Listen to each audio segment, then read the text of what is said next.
We are just past 7 o'clock, so I'll call tonight's city council meeting to order. And Dan, could we take roll, please? Councilmember Roberts. Here. Councilmember Erickson. Councilmember Valento. Here. Councilmember Husnick. Here. And Mayor Bain. Here. I'd like to invite everyone to rise and join us for the Pledge of Allegiance.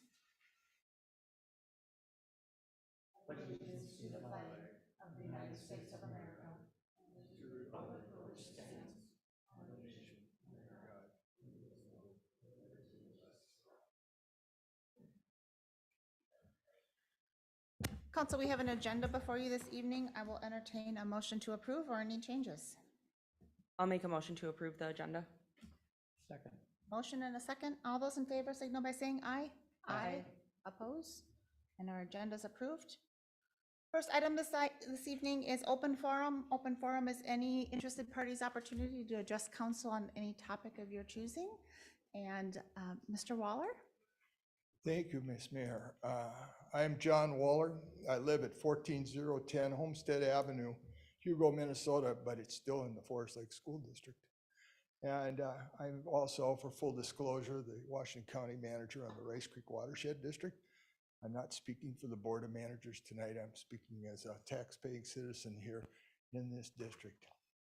And before I go any farther, Mayor, may I approach the dais and give a handout? Absolutely.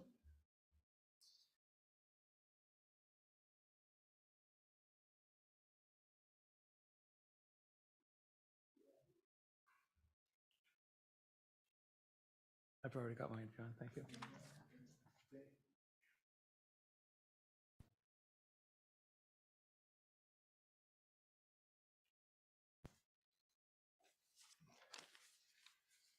First, Ms. Mayor and the council, thank you very much. I'm very honored to have your support over the years and very humbled by it. It's been very nice and very helpful. As you know, there have been some changes on the Rice Creek Board which favor the authority of cities to make appointments. Last year, in mid-year, the Supreme Court of the state of Minnesota said that the president of the Rice Creek Board had not been appropriately appointed. It was challenged by Circle Pines. And in December of last year, the district court revoked the appointment. So it gives the city a lot more authority now in who's going to be members on these boards. That's what Circle Pines' complaint was. And so with that idea that local control is more important these days, I wanted to talk to you a little bit about that, the importance of local control, particularly over the Stormwater Conveyance and the Wetland Conservation Act. Now, some years ago, probably 20 now, I guess, Hugo decided to become the local authority for the Stormwater Conveyance Act, and they adopted the Rice Creek Watershed Rules by ordinance.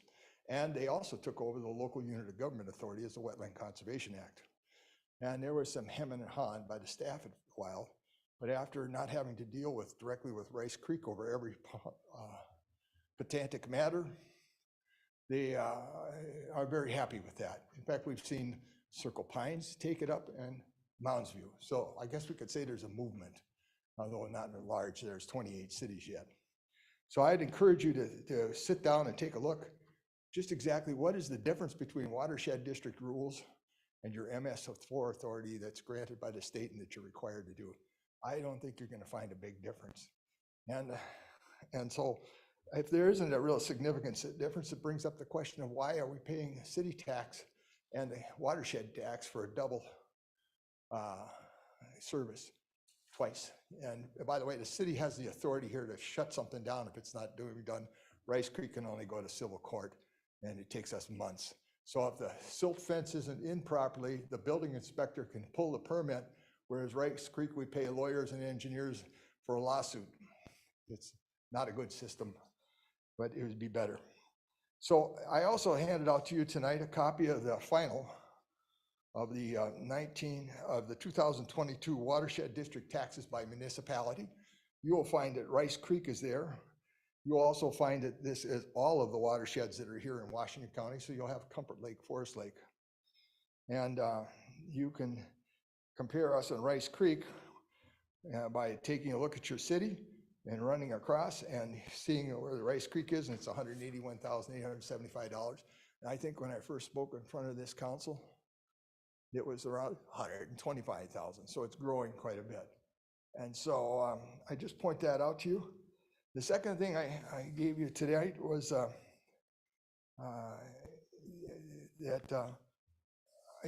copy of an old bill that was in the legislature. You'll see it's both House and Senate. It was bipartisan at the time. Representative Detmer and Senator Housley on the Republican side, which are our representatives, and of course Uyghur and Fisher, which are no longer our representatives because of redistricting on the other side. And some of them have retired, like Detmer and Uyghur. That basically said that 90% of the $1 million collected by Rice Creek and Washington County had to be spent back here in the cities. And it went pretty far. It didn't get any hearings because one of the senators at the time, who's no longer in the Senate because he lost his election, put an end to it. It was at that time. So, but I did just point that out to you. That's a thought of how you can come up with dollars in order to pay for things that you need to pay for. And I would also have read recently in the newspaper that you're going to have a hearing in front of the Planning Commission about wetland. I don't have any objection to what I read so far, except I don't think it goes far enough.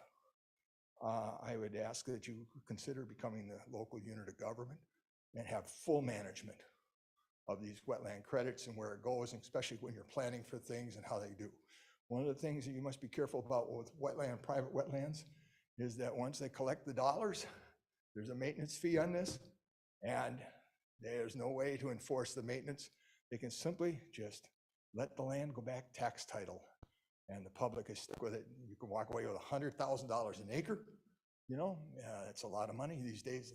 I don't know anybody who's selling land anywhere in Washington County that's in our area for $100,000 an acre. That's just bare land, but you can get that for wetland credits, and there's some expenses and costs to it.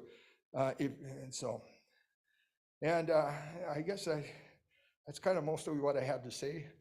I hope that the tax money that the watershed districts collect is able to be returned to the city to cover the administrative costs of the Wetland Conservation Act and the stormwater conveyance system.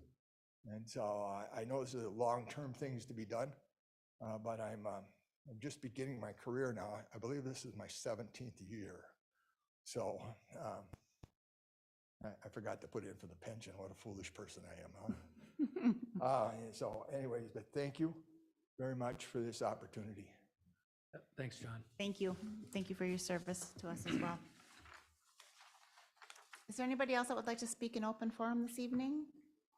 All right, seeing none, we'll bring conversation back to council, and council for your consideration tonight are consent agenda items 6A through 6I. I will entertain a motion or any changes to the consent agenda. Make a motion, we approve consent agenda 6A through 6I. I'll second. Motion and a second. All those in favor signal by saying aye. Aye. Oppose, and consent agenda is approved. We'll move on to our regular agenda. First item this evening is Resolution 582301, which is the donation for the downtown transient dock from the Forest Lake Association. And Dan, are you walking us through this? Mayor, members of council, before you this evening is Resolution 050823-01, which is a resolution accepting a donation from the Forest Lake Association in the amount of $15,000. This generous donation will be used towards the purchase of the new transient dock sections for downtown Forest Lake. The new transient dock will bring the number of transient slips in downtown to between 24 and 27. Staff is recommending approval of Resolution 050823-01 with gratitude. Very good. Thank you, Dan. I would move that council approve Resolution 582301 with gratitude. Is there a second? Second. Motion and a second. All those in favor signal by saying aye. Aye. Opposed, and motion carries. Our next item this evening is 7B, the 2023 Public Works and Engineering Standards Update. Ryan.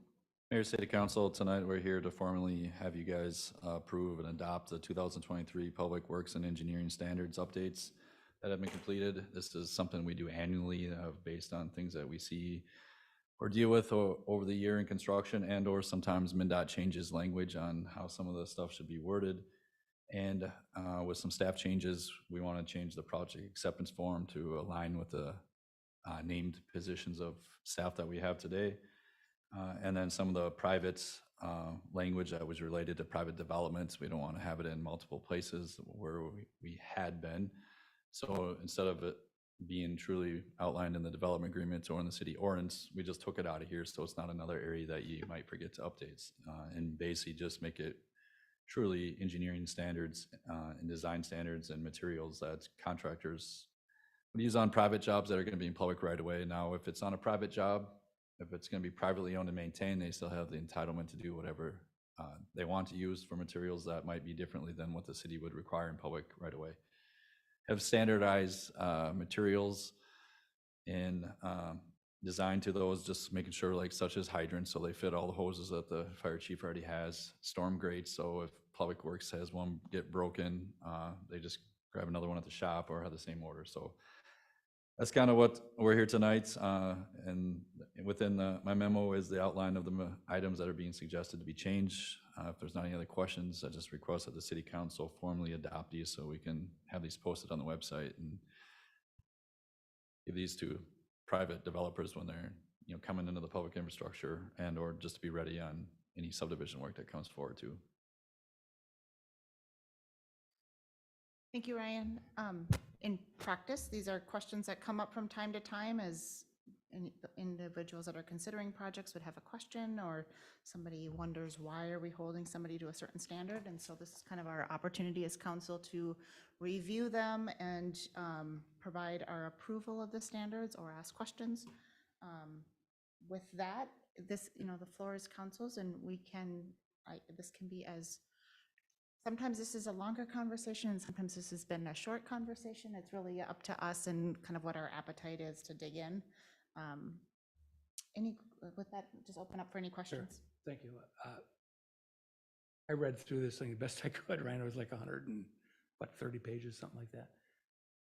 My question is really, how is it different from the 2022 standard? I mean, were there big differences or any point? These are the changes, and some of them are just very minor. MnDOT changed some language, added some things to better clarification on a detail plate, stuff like that. We're not actually changing any standards that a contractor would be required to construct for a private job or a development on public infrastructure. Even if it is public infrastructure, the developer has ability to come in with a PUD and he can be requesting flexibilities through that. Sometimes it's a reduced right away, right?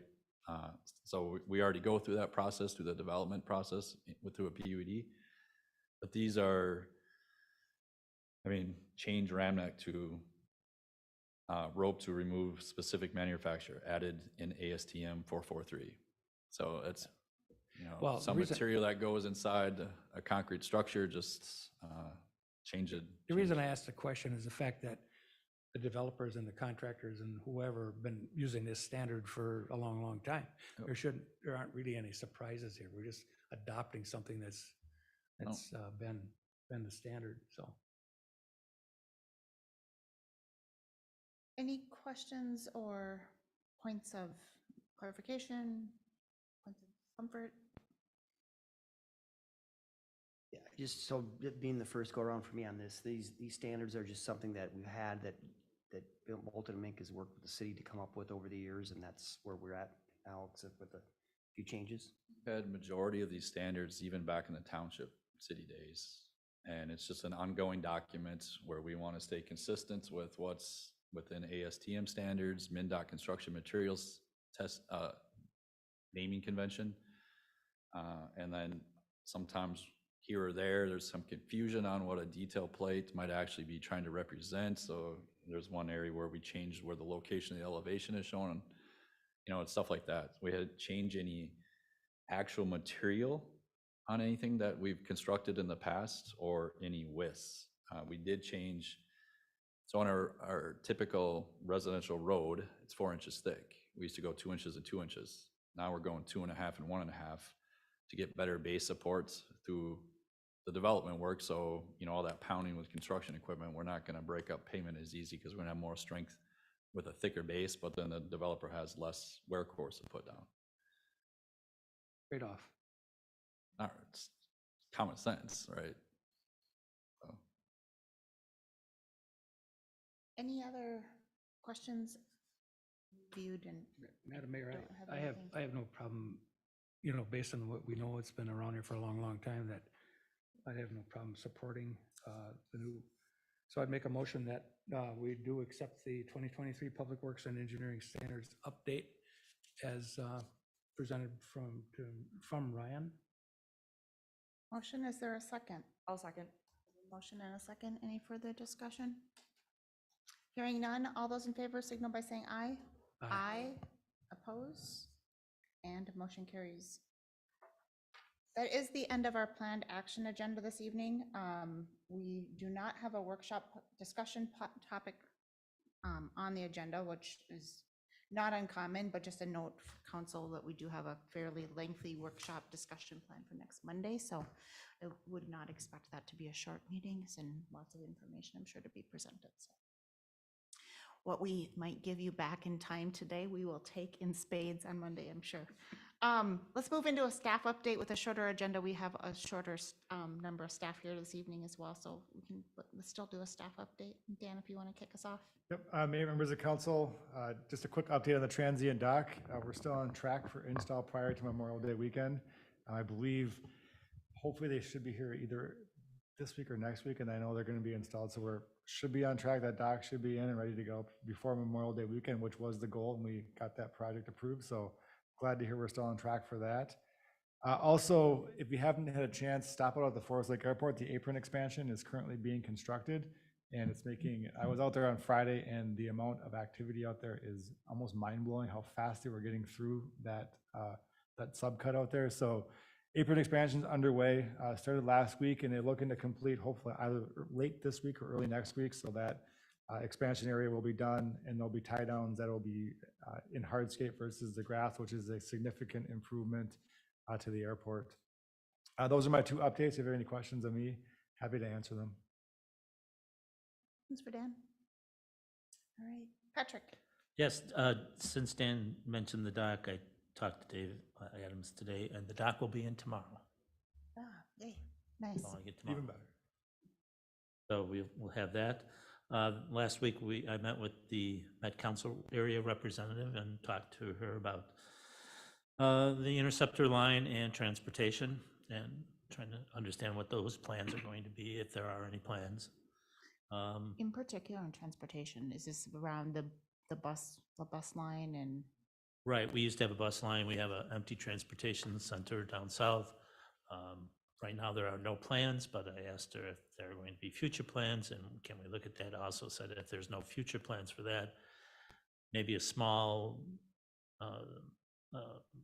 local route that transported people to the next transportation, like we do with the senior bus. Maybe there's some option they can do something like that, some kind of a small thing, but we'll see. Expansion on that, because we are still paying a transportation fee. Yes, we are. As part of our, Yeah, we pay the taxes, transportation fee. We absolutely have no transportation going anywhere at this point.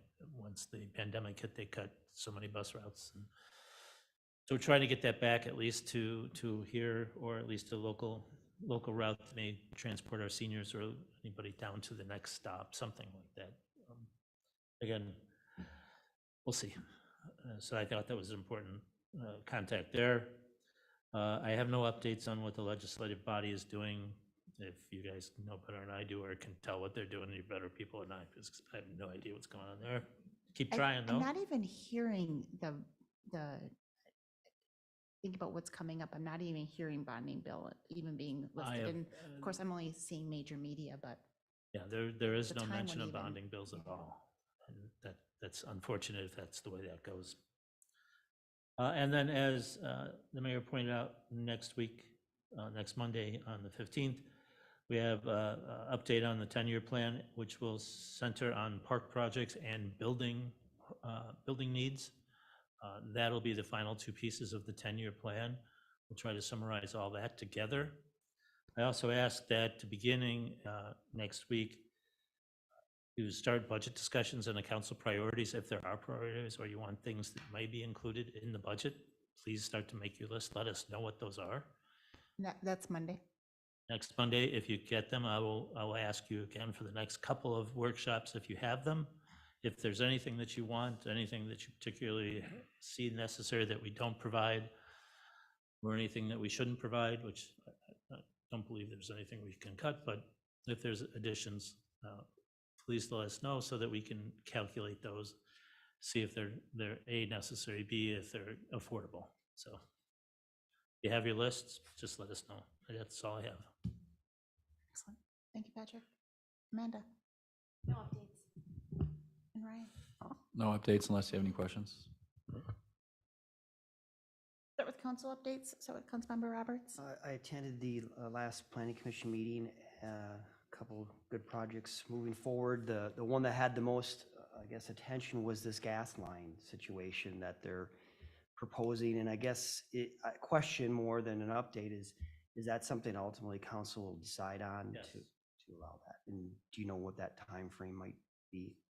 Not based on the last meeting, so no, I don't. And you'll provide us with some information beforehand so that Absolutely. it's just, I guess I never even realized, I mean, I knew there was out there, but, you know, they're talking about going under a lake out there and some really interesting things that some of the neighbors are not real happy about it as you. So, that's all I have. Councilmember Valento? Nothing for me tonight. All right. Councilmember Huffman? Thank you. I attended the EDA meeting this evening, and just prior to the council meeting, and where I'm sure will expand on it, we just talked about the Headwaters 123 and the shoreline update and that kind of thing. So a couple of things from the area Chamber of Commerce. Also attended the school board meeting, which occurred last Thursday. And not a whole lot going on. It's the normal things. They did have a report on their DARE program, which has been fairly active, especially over in Scandia. So they're doing some really positive work with that. They talked about the fact that they were able to avert a strike on the bus drivers. So they got that straightened out.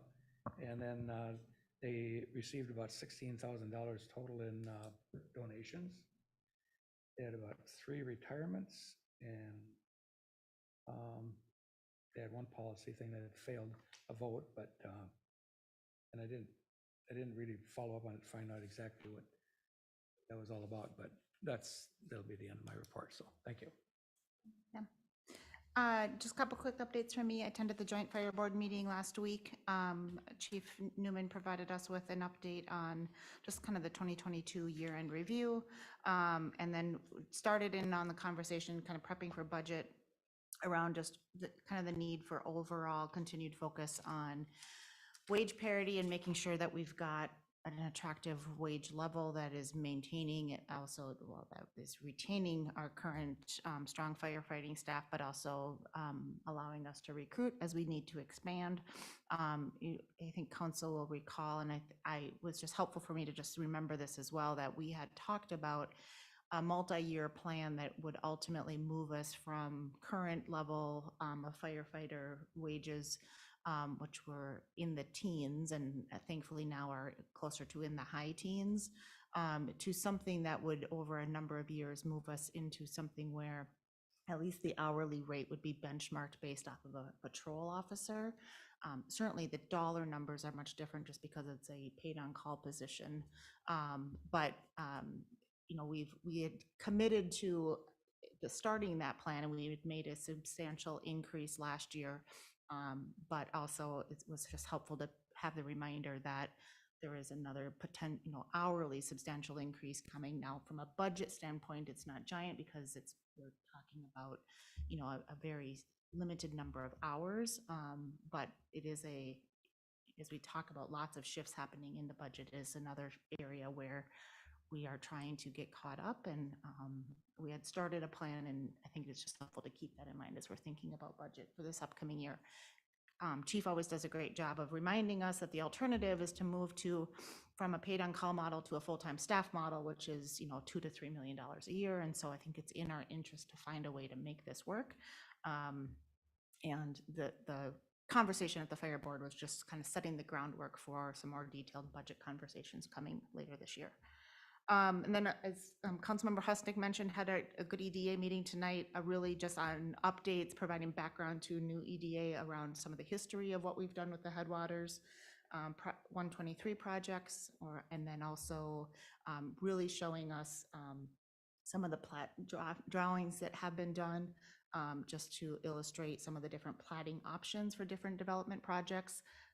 That's essentially done, and one of the tools that we've added to that toolkit, and we just kind of got an update from Dan on development. There's always a little bit of development activity, and got an update on what kind of that current market environment seems to be with rising interest rates, but yet still some solid demand in some of those segments. Dan, anything you would add specific around No. Headwaters update for? Just basically, we were starting to broaden out the marketing a little bit as well. So we've been primarily focused data technology for the past probably 3 to 4 years, and now looking at on some of the marketing materials, changing it from technology park to business park. Again, just sort of it's a small change, but it sort of broadens out that market space. Still seeing interest in the site, given the fact that it was under a letter of intent for about 9-10 months in 2021 to 2022, it's starting to see traction where we are getting interest on I would say a fairly regular basis at this point, kind of a potpourri of uses ranging from data centers to technology manufacturing to warehousing. So a little bit of everything is coming in at this point. But at this point, no serious offers, but we're just in as broad of a market space as we possibly can. But still, a lot of the work to date has been primarily focused on data technology, but we're not exclusive to that. And one of EDA is to be aware that we're not exclusive on the data side of it. Another thing that was brought up as a limiting factor potentially to the site is getting the power ramp to that site if they need more additional power, from a data standpoint. Just there's been some supply chain issues that have really hit transformer construction hard, and that's kind of blowing out some of that potential timelines for getting the power to ramp up to that site as a new sort of wrinkle in that marketing. But it's not unique to Headwaters. That's nationwide. Everybody's sort of facing the same boat in terms of trying to ramp up power at this point. All right, end of my planned update and end of our planned agenda. That's one other Yeah. question. If we could maybe at workshop or whatever to speak to the topic that Mr. Wallner spoke to us, to learn a little bit more about that. In particular around becoming a local government unit of, is that? Yeah.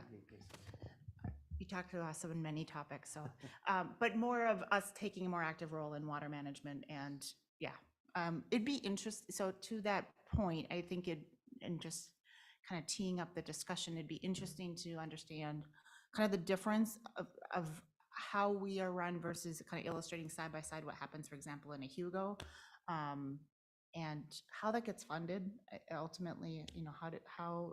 Does Hugo pay for that, and some of the pros and cons of being in more of that active management model.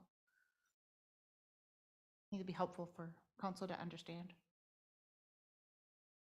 especially as we've had some, we have some current agenda topics on wetland banking and other things that certainly there's a lot of crossover. Agree. Maybe June, get through May's workshop and maybe a June workshop. Okay. All right. Being the end of our planned agenda, I will entertain a motion to adjourn. So moved. We have a motion. Is there a second? Second. Motion and a second. All those in favor signal by saying aye. Aye. Oppose? And we're adjourned. Thank you, everyone.